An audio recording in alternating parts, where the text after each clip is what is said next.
고린도전서 15장 20절에서 28절의 말씀입니다.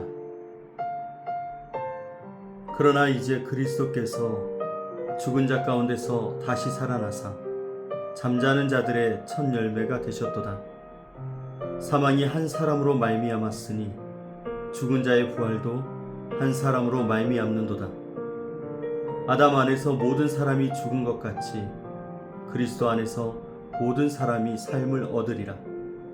그러나 각각 자기 차례대로 되리니 먼저는 첫 열매인 그리스도요, 다음에는 그가 강림하실 때에 그리스도에게 속한 자요, 그 후에는 마지막이니 그가 모든 통치와 모든 권세와 능력을 멸하시고 나라를 아버지 하나님께 바칠 때라. 그가 모든 원수를 그 발 아래에 둘 때까지 반드시 왕노릇 하시리니 맨 나중에 멸망받을 원수는 사망이니라. 만물을 그의 발 아래에 두셨다 하셨으니 만물을 아래에 둔다 말씀하실 때에 만물을 그의 아래에 두신 이가 그 중에 들지 아니한 것이 분명하도다. 만물을 그에게 복종하게 하실 때에는 아들 자신도 그때에 만물을 자기에게 복종하게 하신 이에게 복종하게 되리니 이는 하나님이 만유의 주로서 만유 안에 계시려 하심이라. 아멘. 오늘도 5가지 묵상법을 가지고 오늘 우리에게 주신 말씀을 함께 묵상하며 하루를 시작하겠습니다. 우리는 살아가면서 끝이라고 생각했던 순간들을 만날 때가 있습니다. 병원에서 예상보다 좋지 않는 결과를 들었을 때, 오랫동안 쌓아왔던 이 신뢰의 관계가 깨어졌을 때, 열심히 준비했던 일이 뜻대로 되지 않았을 때, 그리고 사랑하는 사람과 이별하게 되었을 때, 그때 우리는 정말 끝인가 보다고 생각을 합니다. 그러나 지나고 보면 그 끝이라고 생각했던 순간이 끝이 아니라 새로운 시작이었던 경우가 많이 있습니다. 오늘 본문 안에 나오는 사람들도 비슷했습니다. 고린도 교회 성도들은 부활을 제대로 이해하지 못했습니다.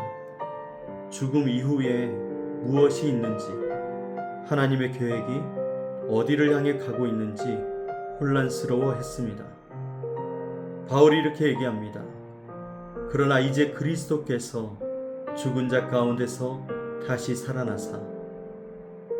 여러분, 세상은 죽음을 끝이라고 말하지만 복음은 죽음이 끝이 아니라고 말합니다. 예수님의 부활은 한 사람의 기적이 아니고 하나님께서 세상을 어떻게 완성하실 것인가를 보여주는 사건입니다. 오늘 말씀을 통해서 부활하신 예수님께서 어떤 분이시고 그 부활이 우리의 삶에 어떤 소망을 주는지 함께 묵상해 보겠습니다. 먼저 오늘 말씀에서 나타나신 하나님은 어떤 분이실까요? 20절은 매우 강력하게 선언으로 시작됩니다. 그러나 이제 그리스도께서 죽은 자 가운데서 다시 살아나사 잠자는 자들의 첫 열매가 되셨도다. 사람들은 죽음 앞에 무력합니다. 돈으로도 권력으로도 지식으로도 죽음을 막을 수는 없습니다. 하지만 하나님은 죽음에서 생명을 일으키시는 분이십니다. 죽음을 생명으로 바꾸시는 분이십니다. 예수님의 부활은 하나님께서 죽음보다 크신 분이라는 것을 말해줍니다. 또한 하나님은 죄로 인해 무너진 세상을 포기하지 않고 끝까지 회복하시는 분이십니다. 우리가 보기에는 여전히 연약하고 부족해 보이는 이 세상이지만 하나님은 지금도 구원의 역사를 이루어가고 계십니다. 오늘 하나님은 말씀을 통해서 우리에게 지시하시는 것은 무엇일까요?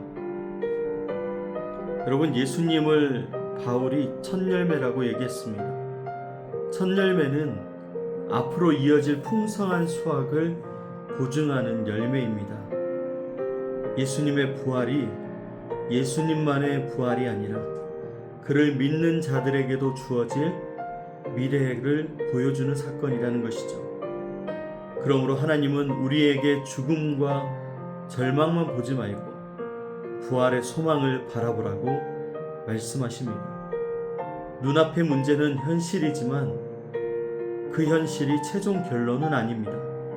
성도는 현재만 보는 사람이 아니라 하나님의 약속을 바라보며 살아가는 사람입니다. 사랑하는 여러분, 부활의 소망을 붙들고 살아가시기 바랍니다. 오늘 말씀을 통해 우리가 회개해야 될 것은 무엇일까요? 우리는 문제가 생기면 쉽게 두려워합니다. 경제적인 어려움이 오면 삶의 미래를 걱정하고, 건강에 문제가 생기면 큰 낙심 가운데 빠지게 됩니다. 하나님 앞에서도 기도 응답이 늦어지면 하나님이 침묵하고 있다고 생각을 하죠. 그러나 오늘 본문은 이렇게 얘기합니다. 그가 모든 원수를 그 발 아래에 둘 때까지 반드시 왕노릇하시리니. 여러분, 예수님은 지금도 왕으로 다스리고 계십니다. 그런데도 우리는 마치 세상이 우연히 움직이는 것처럼 생각하며 살아갈 때가 있습니다. 여러분, 주님보다 문제를 더 크게 바라본 불신앙을 회개해야 됩니다. 예수님이 왕으로서 이 세상을 다스리고 하나님의 뜻 가운데 이 세상을 이어가고 있음을 우리가 믿지 못했다면 오늘 이 시간 우리가 회개해야 됩니다. 모든 것이 주님의 손안에 있습니다. 오늘 우리가 붙들어야 될 약속은 무엇일까요? 26절은 이렇게 얘기합니다. 맨 나중에 멸망받을 원수는 사망이다. 여러분, 이 말씀이 우리 성도들에게 큰 위로가 됩니다. 우리가 두려워하는 가장 큰 적은 죽음입니다. 사람은 죽음을 피할 수 없고 그 누구도 이 죽음 앞에서 자유롭지 못합니다. 그러나 오늘 말씀이 죽음이 마지막이 아니라고 이야기합니다. 예수님께서 이미 죽음을 이기셨기 때문에 예수님의 무덤이 비어있다는 이 사실은 언젠가 우리의 눈물도 끝나고 슬픔도 끝날 것이라는 하나님의 약속입니다. 하나님은 마지막 원수까지도 반드시 무너뜨리십니다. 여러분, 오늘 우리는 어떻게 살아야 될까요? 여러분, 하나님의 나라를 바라보며 살아야 됩니다. 오늘 말씀 28절은 하나님의 구원의 계획이 어디를 향하는지 보여주고 있습니다. 하나님이 만유의 주로서 만유 안에 계시려 하심이라. 하나님의 목표가 한 사람을 구원하는 것에 있지 않습니다. 죄로 인해서 깨어진 모든 것을 회복하시는 것이 하나님의 목표입니다. 그러므로 성도는 오늘을 살아가면서 영원을 바라봐야 됩니다. 소망을 선택하고 감사를 선택하고 순종을 선택해야 됩니다. 불안과 원망과 포기가 아니라 하나님의 뜻을 선택하며 영원을 바라보며 살아야 되는 것입니다. 왜냐하면 하나님은 지금도 우리의 모든 역사를 이끌어 가시고 결국 하나님의 나라를 완성하실 것이기 때문입니다. 고린도 교회 성도들이 죽음 이후를 걱정했습니다. 그러나 바울은 죽음보다 더 크신 예수님을 바라보게 합니다. 예수님은 죽음에서 살아나셨습니다. 예수님은 지금도 왕으로 다스리고 계십니다. 예수님은 마지막 원수인 사망까지 멸하실 것입니다. 그리고 마침내 하나님의 나라를 완성하실 것이고, 그래서 성도들의 삶은 이 땅의 환경에 의해서 결정되지 않고 부활하신 주님이 우리의 미래를 결정하십니다. 오늘도 우리의 시선을 문제에서 주님께로 옮기는 우리가 되길 원합니다. 끝까지 주님을 바라보면서 하나님께서 여전히 일하고 계심을 믿으면서 살아가는 우리 모두가 되길 원합니다. 죽음 너머에도 생명이 있습니다. 눈물 너머에 회복이 있고 고난 넘어서 하나님의 나라가 기다리고 있습니다. 그러므로 부활하신 우리의 왕 되신 예수님을 신뢰하면서 담대하게 살아가는 우리 모두 되기를 주님의 이름으로 축복합니다. 기도하겠습니다. 사망의 모든 권세를 이기시고 부활하신 우리의 하나님 아버지, 오늘도 생명의 말씀을 통하여 우리에게 소망을 주시니 감사합니다. 우리는 눈앞의 현실 때문에 두려워하고 낙심하며 살아왔습니다. 문제와 환경을 바라보느라 살아계신 주님을 잊어버리며 살아왔습니다. 우리의 그 지난날의 연약한 모습을 용서하여 주옵소서. 이제 예수 그리스도의 부활이 과거의 사건이 아니라 오늘 우리의 소망이 되며 어떤 상황 속에서도 하나님의 약속을 붙드는 지혜가 있도록 인도하여 주시옵소서.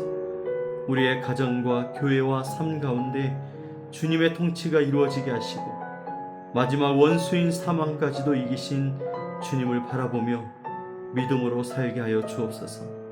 소망을 붙들게 하시고 믿음 안에 거하게 하셔서 감사의 삶을 살아가는 성도들이 되게 하시고 하나님의 나라를 바라보며 충성되게 하여 주옵소서. 오늘도 우리를 구원하신 부활하신 예수 그리스도의 이름으로 기도드립니다. 아멘.